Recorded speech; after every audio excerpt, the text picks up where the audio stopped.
Et Muhammad ibn al-Wahhab, rahimahullah ta'ala, l'imam, il dit, dans le hadith d'Abi Sa'id al-Khudri, à propos de ce hadith, Moussa alayhi salam, il a dit, oh Allah, enseigne-moi une chose par laquelle je t'évoquerai et je t'implorerai.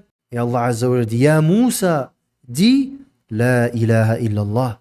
Et Muhammad Abdul Wahhab, rahimahullah ta'ala, dans le kitab al-Tawhid, il dit à la suite de ce hadith, écoutez, et parmi les leçons que l'on tire de ce hadith, il y a le fait que les messagers ont besoin d'être rappelés des mérites de la ilaha illallah. Subhanallah.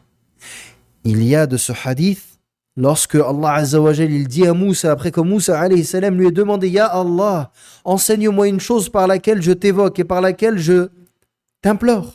Allah Azza wa Jal lui a dit, Ya Moussa, dis La ilaha illallah. Et qu'est-ce qu'il nous donne comme faïda? Il nous dit, il réside dans ce hadith comme leçon que les prophètes ont besoin d'être rappelés du mérite de la ilaha illallah.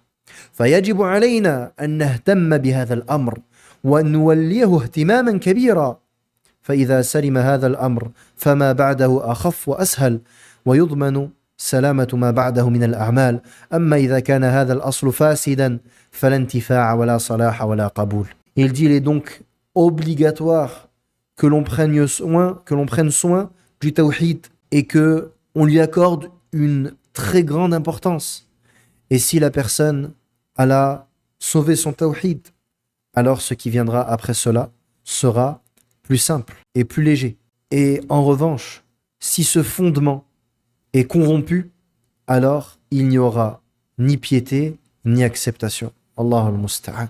Et donc aujourd'hui, lorsque l'on médite sur l'appel à l'islam de ceux que l'on voit aujourd'hui et qui se prétendent imams et qui s'avancent et qui montent sur les manabir et qui font, et tu trouves qu'ils ne parlent jamais du tawhid ou qu'ils te disent mais on parle toujours du tawhid.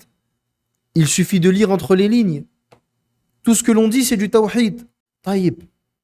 Posons les questions à ton auditoire alors. Demandons aux habitués de ta mosquée, qu'est-ce que le shirk? Qu'est-ce que le tawhid? Quel est le jugement de se rendre vers une tombe? Quel est le jugement d'aller voir une personne qui prétend pouvoir te faire telle ou telle chose et qui va se servir de moyens interdits? Quel est le jugement de s'asseoir et de faire ce que fait Sophia? Qu'est-ce que tu dis de ces sectes, etc.